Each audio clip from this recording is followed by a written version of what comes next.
وعلیکم السلام ورحمۃ اللہ وبرکاتہ۔ اس کے بعد میں ابو ذر اور ان کے رفقا کو دعوت دیتا ہوں، وہ آئیں سیرت نبی صلی اللہ علیہ وسلم کے تعلق سے کچھ باتیں بتائیں۔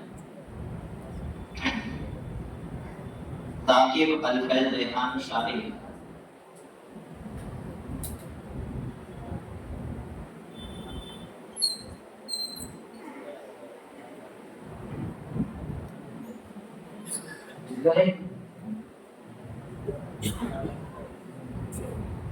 السلام علیکم ورحمۃ اللہ وبرکاتہ۔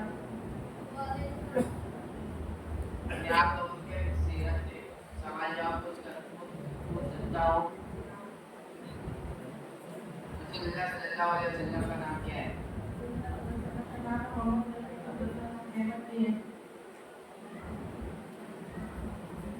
ہمارے رسول اللہ صلی اللہ علیہ وسلم کے والد اور والدہ دادی اور دادا کا نام بتاؤ۔ والد کا نام ہے عبداللہ، والدہ کا نام ہے بیبی آمنہ، دادا کا نام ہے ابو بکر، دادی کا نام ہے فاطمہ۔ رسول اللہ صلی اللہ علیہ وسلم کے والد کا انتقال کب ہوا؟ والد کا انتقال اس وقت ہوا جب آپ اپنے والدہ سے پہلے۔ آپ صلی اللہ علیہ وسلم کی والدہ کے انتقال کے وقت آپ صلی اللہ علیہ وسلم کی عمر کیا تھی؟ آپ صلی اللہ علیہ وسلم کی والدہ کے انتقال کے وقت آپ کی عمر 6 سال تھی۔ میرے دادا عبد المطلب کے انتقال کے وقت آپ صلی اللہ علیہ وسلم کی عمر کیا تھی؟ میرے دادا عبد المطلب کے انتقال کے وقت آپ کی عمر 8 سال تھی۔ رسول اللہ صلی اللہ علیہ وسلم کو اور آپ پیدا ہوئے۔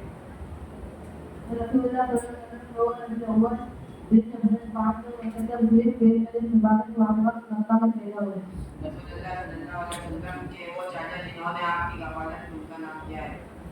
رسول اللہ صلی اللہ علیہ وسلم آپ کی عبادت کی طرف پیدا ہوتا ہے۔ رسول اللہ صلی اللہ علیہ وسلم کا نام کس نے رکھا اور کیا رکھا؟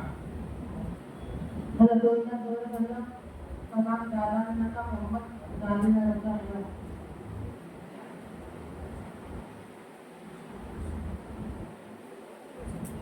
ہمارے نبی صلی اللہ علیہ وسلم کے کتنے لڑکے اور کتنی لڑکیاں تھیں؟ ہمارے نبی صلی اللہ علیہ وسلم نے 4 لڑکے اور 3 لڑکے اور 4 لڑکیاں تھیں۔ ان کا نام بتاؤ۔ زینب، فاطمہ، کلثوم، رقیہ، عبداللہ، قاسم، ابراہیم۔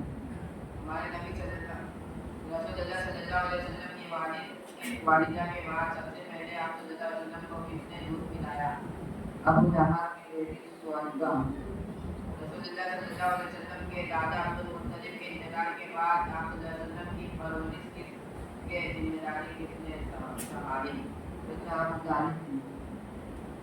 مکہ میں وہ کون سی خاتون تھی جو بیوی و عقل مضمون اور مالدار تھی؟ خدیجہ رضی اللہ عنہا۔ نکاح کے وقت میں خدیجہ رضی اللہ عنہا کی عمر 40 سال اور خدیجہ رضی اللہ عنہا اور رسول اللہ صلی اللہ علیہ وسلم کی عمر نکاح کے وقت میں کتنے؟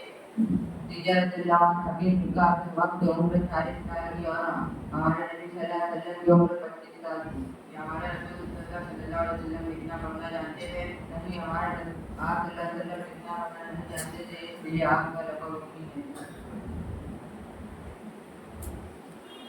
رسول اللہ صلی اللہ علیہ وسلم کو نبوت کس عمر میں ملی؟